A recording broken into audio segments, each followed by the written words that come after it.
Hello नमस्कार दोस्तों, आपका हमारे इस चैनल एजुकेशन टीचर में बहुत बहुत स्वागत है। आज हम आपके लिए लेकर आए हैं कक्षा 9 गणित प्रश्नावली 1B। तो आप सभी के लिए एक उपहार है, जान लीजिए कि कक्षा 9 की गणित प्रश्नावली 1B हम लेकर आए हैं। तो देखिए हमारा पहला क्वेश्चन क्या है।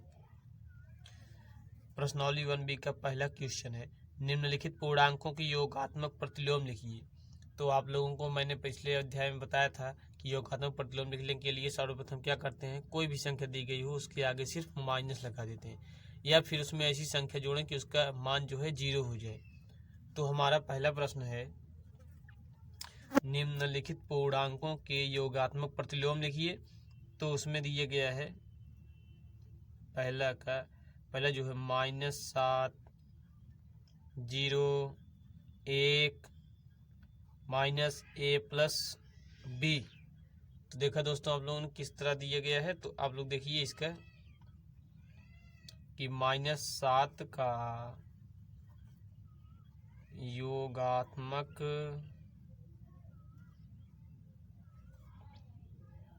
प्रतिलोम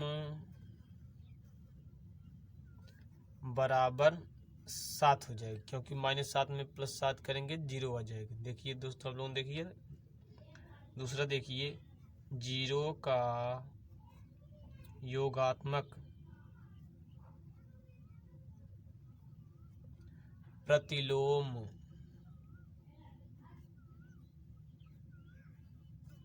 बराबर 0 के योगात्मक प्रतिलोम 0 ही होगा। 1 का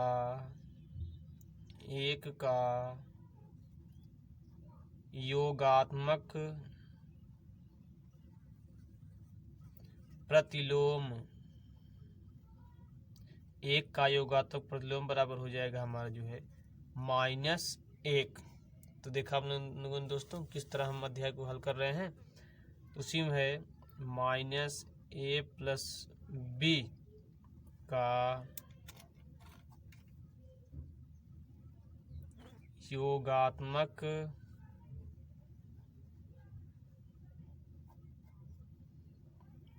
प्रतिलोम बराबर a + b। क्योंकि मैंने बताया था कोई भी संख्या उसके आगे या फिर माइनस लगा दें या फिर 0 में क्या करें, कैसा करें कि जिसका आंसर जो है 0 आ जाए। तो देखिए -7 का योगात्मक प्रतिलोम 7 है, 7 में -7 में 7 जोड़ेंगे तो क्या आ जाएगा, हमारा 0 आ जाएगा। 0 का योगात्मक प्रतिलोम 0 ही है। 1 का योगात्मक प्रतिलोम -1 और -a + b का योगात्मक प्रतिलोम आप लोगों ने देखा कि a + b दिए गया हमारा। अगला चीज देखिए कि अगला क्वेश्चन क्या है, वितरण नियम से 15 × 32 का मान ज्ञात कीजिए। दूसरा है वितरण नियम से 15 × 32 का मान ज्ञात करना है हमें। इसका मान क्या होगा कि 15 × ऐसा कर देंगे, वितरण नियम लगाना है हमें, 30 + 2 = 32 हो जाएगा।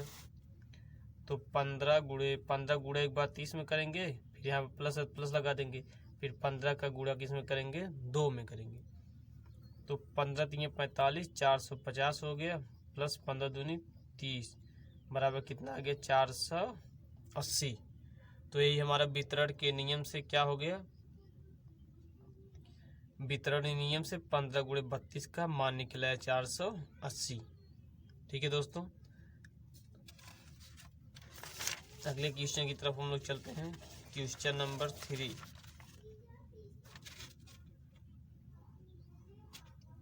क्वेश्चन नंबर 3 क्या कह रहा है, धन पूर्णांकों में एक उदाहरण सहित दर्शाइए कि योग की संक्रिया पर योग का वितरण नियम असत्य है।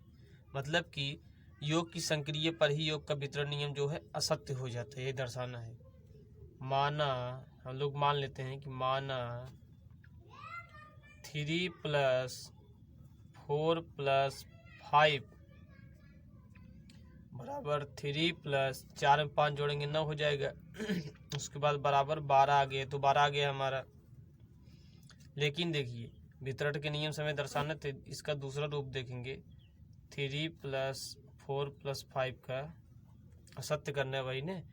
तो हम लोग करेंगे कि एक बार 3 के साथ 4 जुड़ेगा, फिर 3 के साथ 5 जुड़ेगा, 3 और 4 7 हो जाएगा, और 3 और 5 8 हो जाएगा, 8 7 कितना हो जाएगा 15। तो हम लोग क्या कर देंगे कि अतः धन पूर्णांक लिख लेते हैं। यहाँ पर चाहे कर लें कि 3 + 4 + 5 डज नॉट इक्वल टू 3 + 4 + 3 + 5 हमारा हो गया दोस्तों। देखिए आप लोगों ने, तो यहाँ पर लिख देंगे कि अतः धन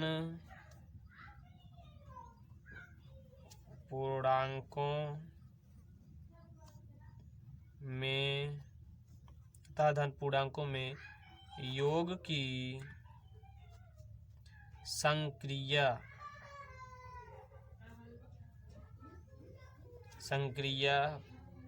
पर योग का वितरण नियम या फिर वितरण असत्य है।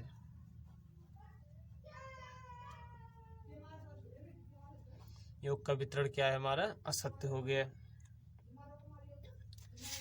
अगला क्वेश्चन हम लोग देखते हैं, प्रश्न संख्या 4। तो प्रश्न 4 क्या कह रहा है, दर्शाइए कि पूर्णांकों में योगात्मक नियम अद्वितीय होता है। तो यहाँ पर करना है, हम लोग लिखते हैं हल। माना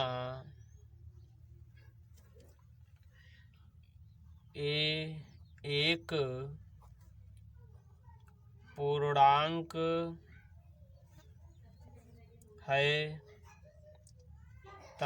तथा b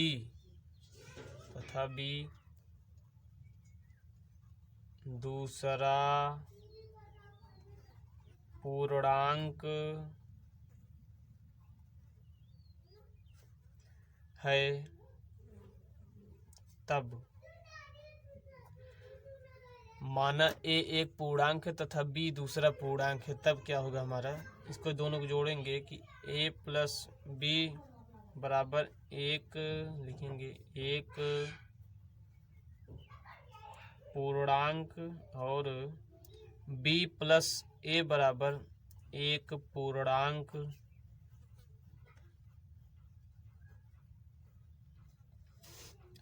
उदाहरण के लिए मान लेते हैं कि 2 तथा 3 दो पूर्णांक हैं, तब मान लेंगे कि 2 तथा 3 दो पूर्णांक है, तब क्या करेंगे हम लोग, 2 धन 3 बराबर 5, ये भी एक पूर्णांक हो गया हमारा, और 2 धन 3 बराबर 5 और 3 धन 2 बराबर 5, यह भी हमारा क्या हो गया, एक पूर्णांक हो गया। दोस्तों आप लोगों ने देखा किस तरह हम हल करें, सवाल को अच्छे से हल कीजिए और लगाइए। पूर्णांकों में योगात्मक नियम अद्वितीय होता है, मतलब दूसरा नहीं होता है। अतः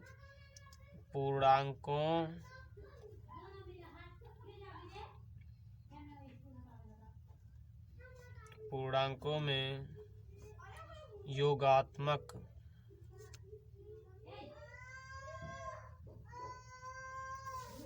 नियम अद्वितीय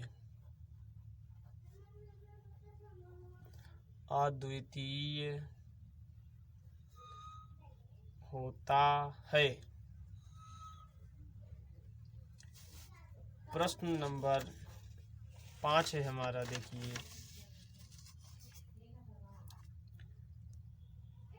प्रश्न नंबर 5 क्या कह रहा है, निम्नलिखित संख्याओं में से धन पूर्णांक छांटिए। हमारा कुछ क्वेश्चन दिए गए, देख लीजिए क्वेश्चन को।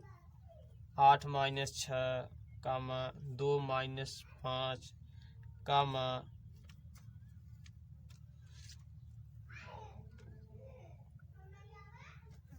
1 प्लस 3 कामा -3 गुणे -4 कामा 8 भागे 2 कामा -5 गुणे 3 कामा 3 गुणे 5 हो गए। इसमें हमें धन पूर्णांक छांटना है, तो इसमें धन पूर्णांक क्या हो जाएंगे, 8 माइनस 6 हो जाएगा धन पूर्णांक। तो धन पूर्णांक इसमें 8 माइनस 6 हो जाएगा, क्योंकि 8 में 6 घटाएंगे 2 आएगा और 2 प्लस में आता है। दूसरा 1 प्लस 3, या भी धन होगा, 1 प्लस 3 जोड़ेंगे तो क्या आ जाएगा हमारा 4 आ जाएगी, प्लस में जाएगी। लेकिन 2 माइनस 5 जो दी गई है उसमें 2 में से 5 घटाएंगे तो -3 आएगी, धन पूर्णांक नहीं है। अगला -3 गुणे -4, इसमें माइनस का गुणे माइनस करेंगे प्लस आएगा, 3 के गुणे 4 में करेंगे 12 आ जाएगा। तो इसी प्रकार से यह हमारा क्या हो जाएगा, धन पूर्णांक हो जाएगा। 8 भागे 2, यह भी हमारा धन पूर्णांक है, क्योंकि 2 से 8 में भाग देंगे 4 आएगा। 3 गुणे 5, तो इसमें 3 गुणे 5 दोनों धनात्मक है, 3 पचे हो जाएगा हमारा 15। तो इसमें क्या करेंगे, और -5 गुणे 3 है, तो यह धन पूर्णांक नहीं होगा, क्योंकि माइनस में लगा है, एक माइनस में, तो 5 नहीं 15, फिर -15 आ जाएगा।